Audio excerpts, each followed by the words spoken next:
Hello friends, आज हम विज्ञान विषय में दृश्य श्रव्य सामग्री के बारे में जानेंगे।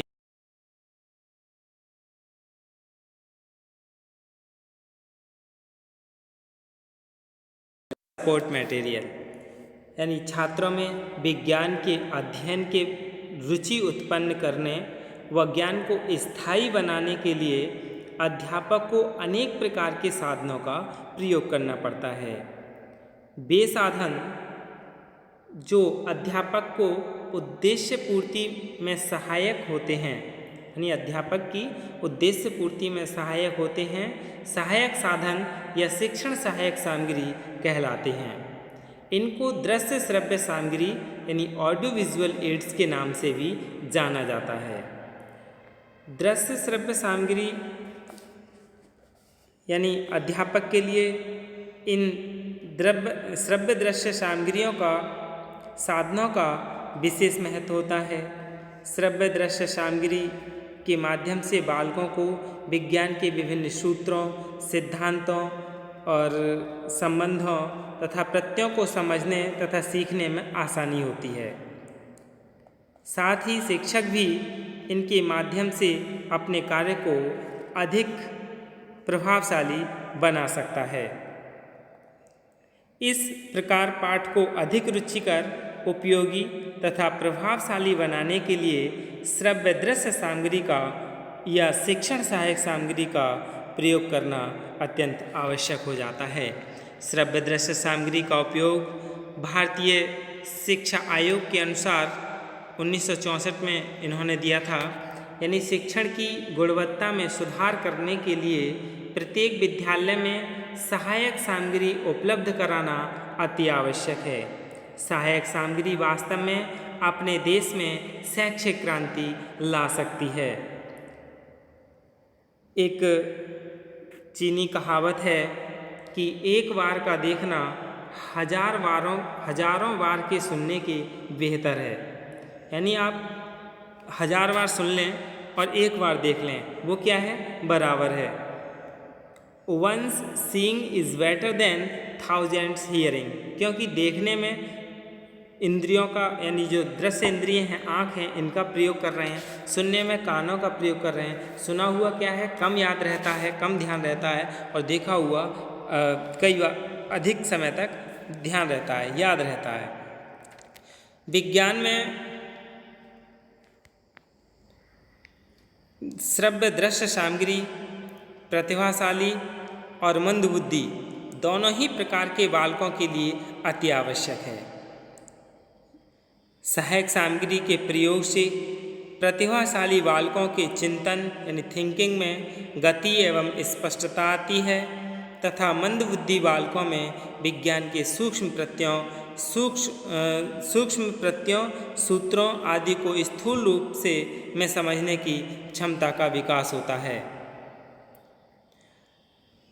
जीन पियाजे ने अपने अध्ययन से निष्कर्ष निकाला कि चित्रों, मॉडलों, चार्टों के द्वारा प्रदर्शित प्रत्ययों, परिभाषाओं, संबंधों, सूत्रों आदि को देखकर ही बालक आपस में तर्क वितर्क करते हैं। शिक्षक तथा शिक्षण विधियों की सफलता भी ये सब जो हमने अभी जाना है श्रव्य दृश्य सामग्री के समुचित उपयोग पर निर्भर है। अध्यापक भी यानी अध्यापक स्वयं भी एक श्रेष्ठ सामग्री है, क्योंकि वह विषय को सरल बनाता है, भली भांति समझाने का प्रयास करता है, फिर भी वह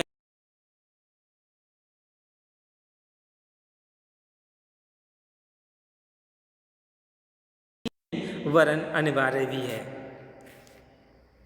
अब हम इसकी परिभाषा जान लें सहायक सामग्री की।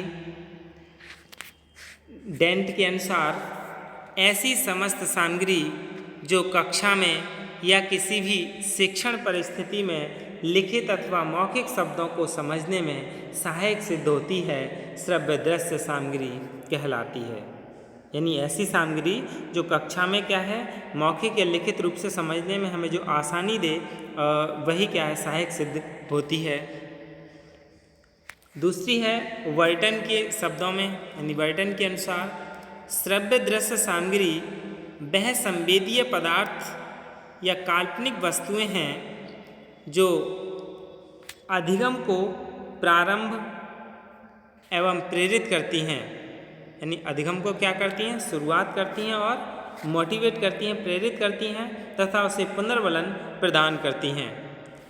जैसे मान लो हमारे लिए हार्ट यानी हृदय के बारे में पढ़ाना है और हम ऐसे कहानी रूप में बताएं हार्ट के बारे में, तो क्या है, बच्चों को समझ में नहीं आएगा। यदि हम प्रोजेक्टर के द्वारा या टीवी के माध्यम से, कंप्यूटर के माध्यम से या जो मॉडल है उसे बनाकर लाकर बच्चे को समझाया जाए तो वो क्या होगा, उसे समझने में आसानी होगी और पढ़ने में भी बालक इंटरेस्ट लेगा।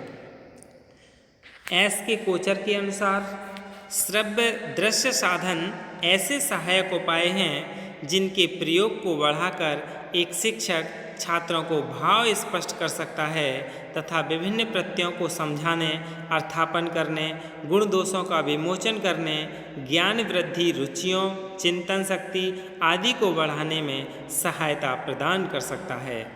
इसलिए सहायक शिक्षण सामग्री अति आवश्यक है।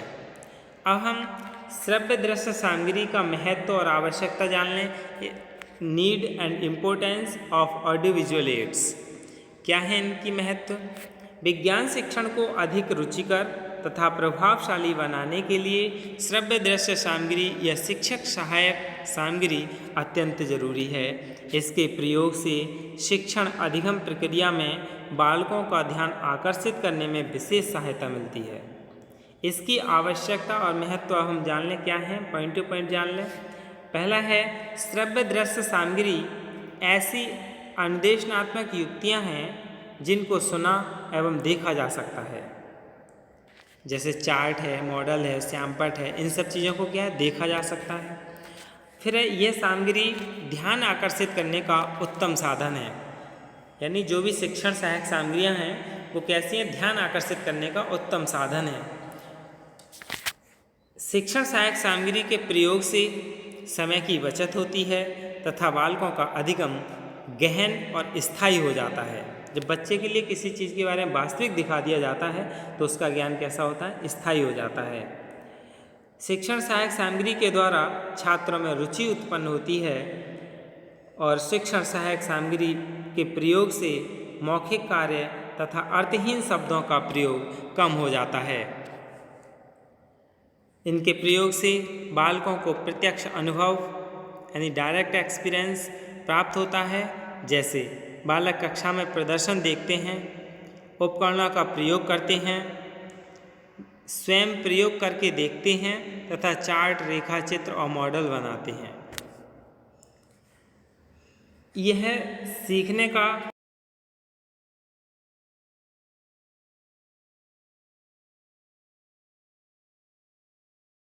यानी शिक्षक का ही कक्षा शिक्षण में अधिकार नहीं रह जाता, उस कक्षा शिक्षण अधिगम में क्या है, विविधता यानी विभिन्नता आ जाती है, सभी का महत्व बढ़ जाता है। यह सीखने का अत्यधिक स्वाभाविक और सरल तरीका है। यह छात्रों को वैज्ञानिक दृष्टिकोण विकसित करने का अवसर प्रदान करती है। दृश्य श्रव्य सामग्री के प्रयोग से छात्रों को वैज्ञानिक विधि का भी प्रशिक्षण मिलता है।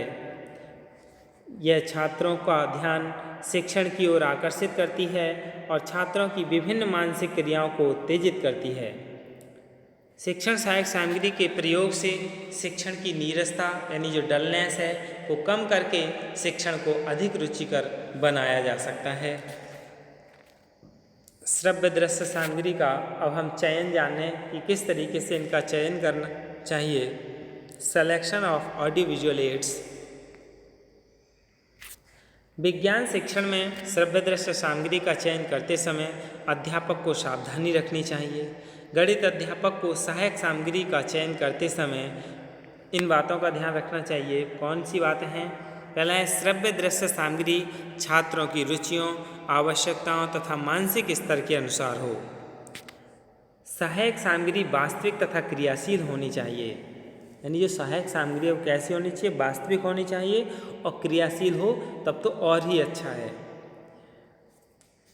जो सामग्री प्रयोग में लाई जाए उसको छात्रों के पूर्व ज्ञान से संबंधित कर देना चाहिए, उनको पूर्व ज्ञान से जोड़ देना चाहिए। जहाँ तक संभव हो स्वनिर्मित सहायक सामग्री का प्रयोग करना चाहिए। सहायक सामग्री कम खर्चीली तथा मितव्ययी होनी चाहिए, यानी सहायक सामग्री जो है वो खुद की बनी हुई हो, स्वनिर्मित हो, तो वो क्या है, सरल और सस्ती पड़ती है, और आप मार्केट से लेके जाएंगे तो क्या होगा, महंगी पड़ेगी। तो इसलिए स्वनिर्मित सहायक सामग्री का ही प्रयोग करना चाहिए, और सहायक सामग्री ऐसी हो जो कम खर्चीली और मितव्ययी हो। सहायक सामग्री पढ़ाई जाने वाली विषय वस्तु से प्रत्यक्ष रूप से संबंधित होनी चाहिए। उचित सहायक सामग्री का चयन करना चाहिए। श्रव्य दृश्य सामग्री सूचनात्मक यानी इन्फॉर्मेटिव होनी चाहिए। जिस सामग्री का प्रयोग अध्यापक को कक्षा में करता है उसके संबंध में उसे पूरी जानकारी होनी चाहिए कि कहाँ कैसे प्रयोग किया जाए। सहायक सामग्री का चयन करते समय अध्यापक को छात्रों की आवश्यकताओं को उचित महत्व देना चाहिए। सामग्री का प्रदर्शन करने से पहले अध्यापक को उसकी पूरी तैयारी अच्छी तरह से कर लेनी चाहिए। फिर है सहायक सामग्री ज्ञानवर्धक, आकर्षक, मनोरंजक होनी चाहिए। इनके प्रदर्शन के साथ साथ कक्षा व्यवस्था तथा अनुशासन पर भी ध्यान देना चाहिए। अब हम क्या है, श्रव्य दृश्य सामग्री का वर्गीकरण जान लें, यानी classification of audio visual aids क्या है। इसका 3 समूहों में बांटा जाता है। इसे 3 समूह कौन कौन से होते हैं श्रव्य दृश्य सामग्री के? एक तो श्रव्य सामग्री, दृश्य सामग्री, श्रव्य दृश्य सामग्री, यानी सिर्फ ऑडियो, ऑडिटरी एड्स, विजुअल और या फिर ऑडियो विजुअल दोनों। एक तो होता है श्रव्य, जिसे सिर्फ सुना जाता है, यानी ऐसी सहायक सामग्री होती है जिसमें केवल श्रव्य इंद्रियों तथा कानों का प्रयोग होता है। The aid involves the use of the sense of hearing. श्रव्य सामग्री में कई सारे साधन हैं, जैसे रेडियो, ग्रामोफोन, टेप रिकॉर्डर। और दृश्य सामग्री क्या है? विजुअल एड्स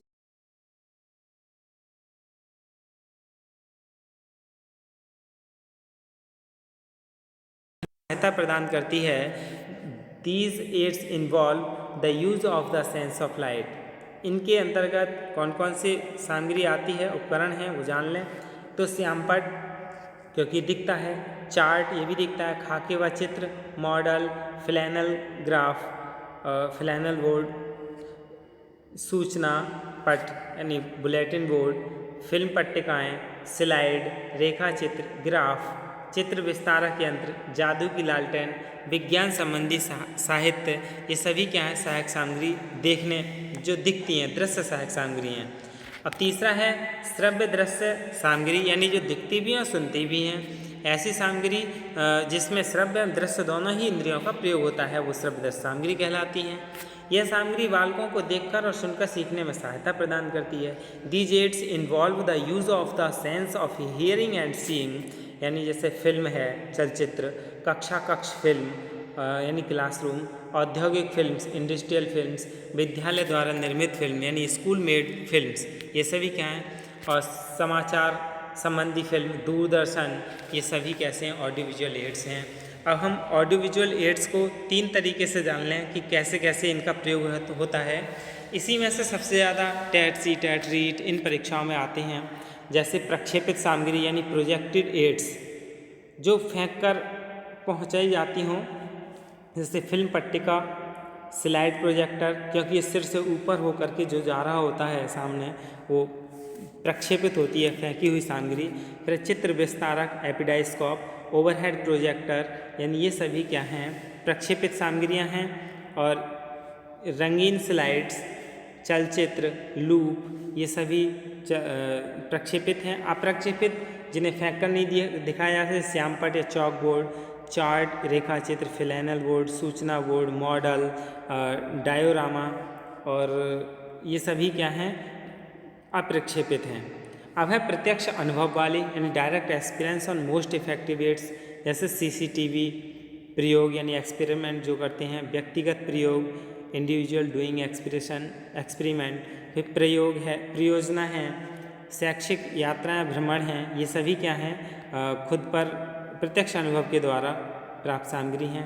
अब हम सहायक सामग्री के प्रयोग में सावधानियां जान लें, क्या क्या सावधानियां हैं इनके प्रयोग में।